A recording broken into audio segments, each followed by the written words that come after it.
बात करते हैं जेपीएससी के सेकंड पेपर के बारे में। जैसा कि मैंने पहले भी वीडियो अपलोड किया राष्ट्रीय उद्यान एवं वन्य जीव अभ्यारण्य, और वीडियो स्टार्ट करने से पहले ये बहुत इंपॉर्टेंट है, यहाँ से 10 नंबर के क्वेश्चन पूछे जाएंगे और बहुत ईजी है।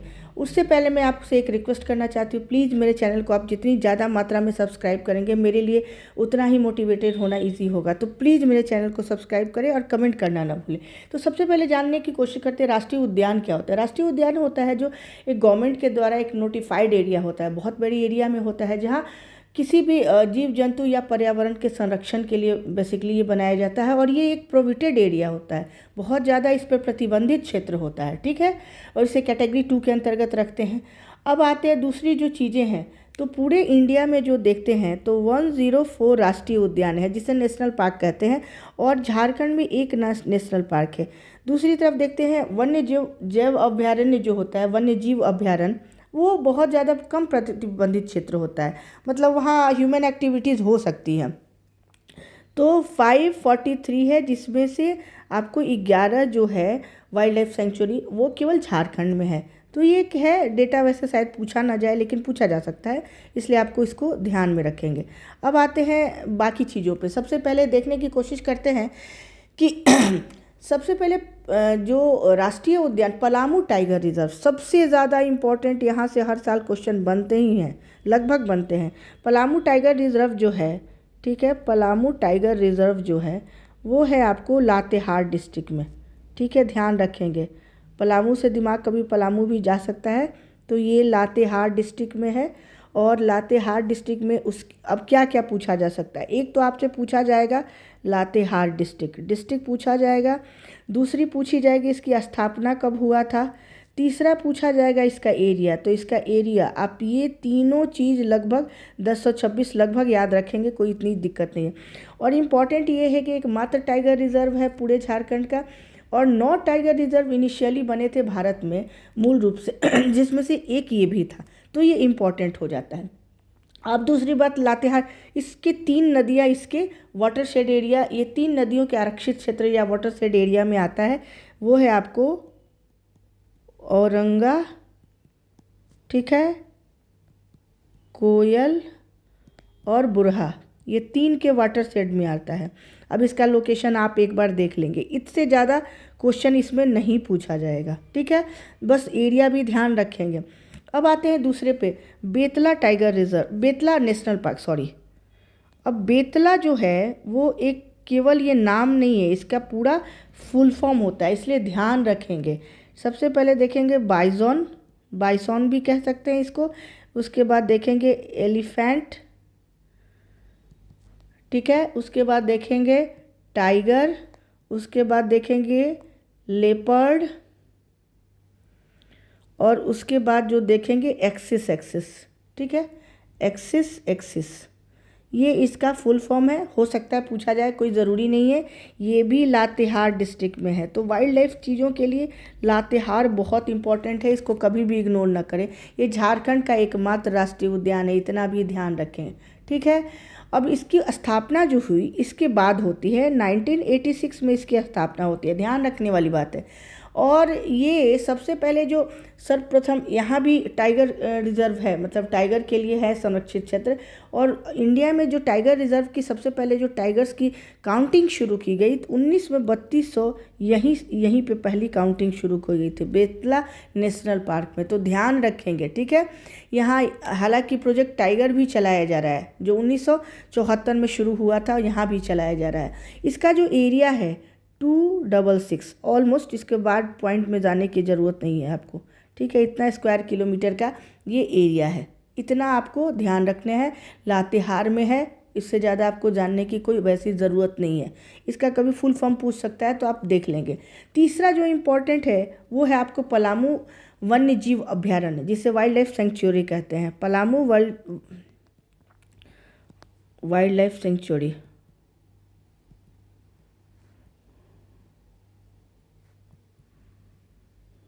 ठीक है, तो इसे ध्यान रखना है। इसका जो सबसे बड़ी, ये भी लातेहार में है, तो लातेहार तो बहुत ही इम्पोर्टेंट है। लातेहार ये पार्ट का क्षेत्र है, ध्यान रखेंगे, मैप पे भी आप देख लेंगे लातेहार। और ये कह सकते हैं कि राज्य का सबसे पुराना जो वाइल्ड लाइफ है सेंचुरी वो यही है। इसकी स्थापना जो होती है 1976, याद रखना है, ये सबसे इम्पोर्टेंट है। और जिसका एरिया है वो है आपका 752 स्क्वायर किलोमीटर। उसके डिजिट के बाद आपको नहीं याद करना है, ठीक है, इतना ही याद रखना है। उसके बाद जो है राष्ट्रीय लेवल का ये वाइल्ड लाइफ सेंचुरी है, तो इतना जानने की, उससे ज़्यादा जानने की आपको इसमें ज़रूरत नहीं। ये तीनों यहाँ से 2 से 3 क्वेश्चन बनने लगभग तय हैं, ठीक है। ये ध्यान रखेंगे, इसका एरिया भी ध्यान रखेंगे, इसलिए एक बार आप नहीं हो तो स्क्रीनशॉट ले सकते हैं इसका, अगर ज़रूरत है तो एक बार स्क्रीनशॉट ले सकते हैं, ले लीजिए, बहुत ज़्यादा ज़रूरी है, ठीक है। अब अगर कहते हैं मैं आगे बढ़ती हूँ, ठीक है। अब मैं जो आती हूँ वहाँ भी इम्पॉर्टेंट है, थोड़ा थोड़ा इम्पॉर्टेंट है, लेकिन इसे भी देख लेना ज़रूरी होगा। हम कहीं भी ऐसी चीज़ों को छोड़ नहीं सकते जो सिलेबस में ऑलरेडी मेंशन है।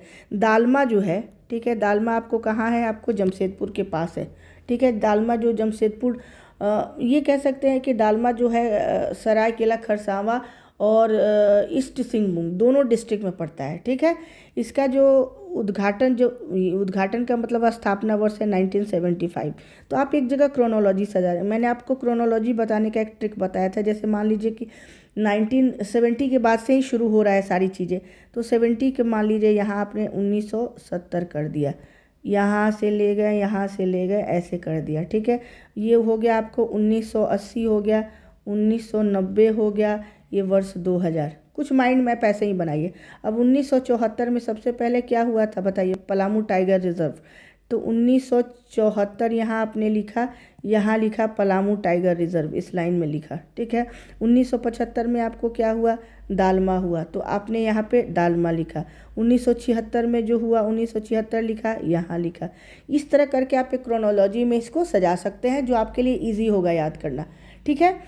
अब देखते हैं, सबसे पहले ये दालमा आपको पता है ये टिस्को द्वारा भी संचालित किया जाता है। और सबसे ज़्यादा जो ज़रूरी है, इसका एरिया आप एक बार देख लेंगे दालमा का। दालमा में एक्चुअली हाथी संरक्षण केंद्र है, ठीक है।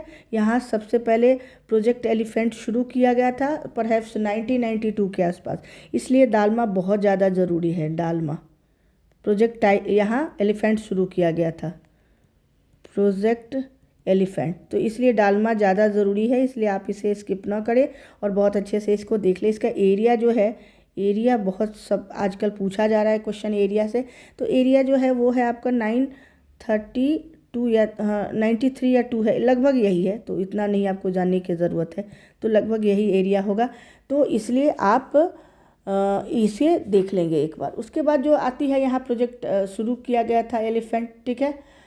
और सबसे पहले एलिफेंट के लिए जो रिज़र्व किया गया था यहाँ पे, वो आपको सबसे पहले डेट देखना एक तरह से ज़रूरी है, ठीक है। डेट जो है एलिफेंट जब रिज़र्व किया 26 सितंबर 2001, ये बहुत इंपॉर्टेंट डेट है, नोटिफाई किया गया था प्रोजेक्ट टाइगर के अंदर, ठीक है। तो इसलिए ध्यान रखेंगे, जैसे आरक्षण केंद्र बना था इसका, गज आरक्षण, ठीक है। अब दूसरी देखते हैं लवालोंग। इन सब का जगह आपसे पूछा जाएगा, बाकी चीज़ें नहीं ज़्यादा पूछने की पॉसिबिलिटी है, वैसे मैं बता देती हूँ, आप एक बार इसे देख लेंगे। लवालोंग जो है वो चतरा ज़िले में है, चतरा ज़िले का आप लोकेशन देख लेंगे। एक और आपके पास मैंने बोला था कि आप हमेशा बड़ी सी, बहुत एक्सेल साइज़ में एक A4 साइज़ सीट ले लेंगे। जैसे सपोज कि मेरे को लवालोंग समझना है, आप समझने की कोशिश करेंगे मेरी चीज़ों को, ठीक है। जैसे चतरा यहाँ है, चतरा यहाँ है, सपोज कहीं इतने दूर में तो नहीं है, तो चतरा में क्या है, आपको मैंने जैसे बोला कि लवालोंग है, ठीक है, तो आपको लिखना है लवालोंग, इतना लिख दिया, हो गया। आप उसके बाद उसको मान लीजिए पूछ गया, ठीक है, अगर पूछ रहा है कि कब 1978 जगह नहीं है, तो 78 नॉर्मल लिख के आप निकल गए, ठीक है। और उसको जानने की कोई ज़रूरत नहीं है, कितने जीव जंतु पाए जाते हैं कोई ज़रूरत नहीं है, ये पूछता भी नहीं है, और क्यों जानना है। हजारीबाग आपको पता है, फिर हजारीबाग में ही होगा, ऐसा नहीं है कि कहीं और होगा हजारीबाग। तो हजारीबाग में किया गया, तो 1955 में इसकी जो की गई स्थापना की गई, ठीक है। और वन्य जीव अभ्यारण्य है, छोड़। उसके अलावा आपको कुछ जानने की, एरिया कभी कभी पूछा जा सकता है, तो ये 1950 186 के आसपास है स्क्वायर किलोमीटर, तो ये जान गए। पालकोट जरूरी है, पालकोट दोनों साइड डिस्ट्रिक्ट में सिमडेगा और गुमला दोनों डिस्ट्रिक्ट में पाया जाता है। तो यहाँ आपने लिख दिया पालकोट, लिख दिया और पालकोट के आगे लिख दिया, पता चल जाएगा कि दोनों डिस्ट्रिक्ट में ये फैला हुआ है। ठीक है, उसका एरिया आप एक बार देख लेंगे। आप जो धनबाद जिला यहाँ है तोप चांची, ठीक है, तो यहाँ पे तोप चांची ये देख लेंगे। ठीक है, और कुछ ज़रूरत नहीं। 1978 में शायद, हाँ 1978 में है, तो यहाँ देख लेंगे। गौतम बुद्ध पूछा जा सकता है, तो यहाँ एक तो हजारीबाग हो गया, यहाँ ही गौतम बुद्ध लिख देंगे, गौतम बुद्ध। ठीक है, हो सकता है कोई कंफ्यूज ना हो, गौतम बुद्ध हो जाएगा। उसके बाद आप, हाँ महुआ डांड पूछा जा सकता है, क्योंकि महुआ डांड जो है वो लातेहार ज़िला में। लातेहार को तो आप बहुत इम्पोर्टेंट यहाँ बना लें, बहुत इम्पॉर्टेंट है। लातेहार में सब एक यहाँ मैप ड्रॉ करके सिर्फ लातेहार का डिस्ट्रिक्ट का दिखा के सारी चीज़ें एक जगह मेंशन कर दें। महुआ डांड है, ये भेड़ियों के लिए प्रसिद्ध है, जो भेड़िया होते हैं ना उनके लिए महुआ डांड प्रसिद्ध है, तो ध्यान रखेंगे भेड़िया के लिए प्रसिद्ध है। ठीक है, 1976 लिख देंगे, भेड़िया लिख देंगे, बात खत्म हो गई। उसके अलावा जानने की आपको, हाँ आपको बहुत ज़्यादा शौक है कि आप एरिया भी याद कर लें, तो बहुत छोटा एरिया है, 63 इतना ही किलोमीटर याद करके। ठीक है, पारसनाथ आपको पारसनाथ में ही मिलेगा, और कुछ इसमें जानने की ज़रूरत नहीं है। स्थापना वैसा पूछा नहीं जाएगा। कोडरमा जिले में कोडरमा होगा, तो हाँ उधवा पक्षी अभयारण्य है वो पूछा जाता है, वो बहुत इम्पोर्टेंट है। ये है आपको उधवा, यहाँ साहिबगंज डिस्ट्रिक्ट है, आपको उधवा पक्षी अभयारण्य है चूँकि, ठीक है, संरक्षित पक्षी अभयारण्य है, इसलिए इसको जानने की ज़रूरत है। इसके अलावा आपको कोई भी ऐसी चीज़ नहीं है जो यहाँ से आपको बहुत जानना ज़रूरी है। इतनी ही चीज़ें पूछी जाती हैं। 4-5 का एरिया ज़रूर देख लीजिएगा, सबकी एरिया देखने की ज़रूरत नहीं है, अदरवाइज़ आप कंफ्यूज हो जाएंगे। ठीक है, सबसे अच्छी बात है कि जैसे आप 3-4 मैप बड़ा सा ले लीजिए, ऐसे जो आउटलाइन वाली मैप होती है वो इसकी झारखंड की, उसको जीरोक्स करवा लीजिए और खुद से पेन से अपने या फिर पेंसिल से उस डिस्ट्रिक्ट को ऐसे ड्रॉ करके, वहाँ लवा लौंग कहाँ है, ये है महुआ डांड कहाँ है, सिंपल करके आपके दिमाग में वो छप जाएगा। ठीक है, अगर मैं पढ़ाने के लिए इतना दिमाग में रख सकती हूँ, तो आपको तो एग्ज़ाम देने हैं, सबको एग्ज़ाम देना है, तो आप लोगों के लिए तो सबसे ज़्यादा ज़रूरी है। ठीक है, और प्लीज़ मेरा वही रिक्वेस्ट है कि मेरे चैनल को जितना ज़्यादा हो सके प्लीज़ सब्सक्राइब करें। मैं तभी मोटिवेटेड होकर आपके लिए वीडियो बनाऊंगी, और बना रही हूँ, ऐसा नहीं है। ठीक है, बना रही हूँ, आगे और भी बनाऊंगी आप लोगों के लिए। और प्लीज़ मेरी वीडियो को कभी भी बीच से स्किप करके मत देखिएगा, टाइम हो तभी देखिएगा, तभी फ़ायदा है। ठीक है, आज के लिए इतना, और मैं नेक्स्ट जो वीडियो बनाऊँगी अभी आपके हो सकता है कि मैं डिज़ास्टर मैनेजमेंट पे, क्योंकि वहाँ से 5 क्वेश्चन आने वाले हैं, मुश्किल से 15-20 फैक्ट्स हैं, वो सिर्फ फैक्ट्स आपको बता दूंगी, उसकी हायरार्की समझा दूंगी। मेन ईयर है, मिटिगेशन का तरीका है, क्या क्या 3 स्टेप में होते हैं, पहले कि कोई भी डिज़ास्टर आने के पहले की प्रिपेयर्डनेस जो होती है वो होता है, ड्यूरिंग डिज़ास्टर होता है, और आफ्टर डिज़ास्टर होता है। ठीक है, तो ये चीज़ें, सारी चीज़ें मैं आपको बता दूंगी। वहाँ से 5 क्वेश्चन है, और ये तो बहुत ही इंपॉर्टेंट चैप्टर है अभी जो मैं कराई हूँ, बहुत इंपॉर्टेंट टॉपिक, तो इसलिए ठीक है। और जो भी आपकी क्वेरीज हो प्लीज़ ज़्यादा से ज़्यादा मुझे कमेंट भी करें, सब्सक्राइब करें। तब तक के लिए थैंक यू।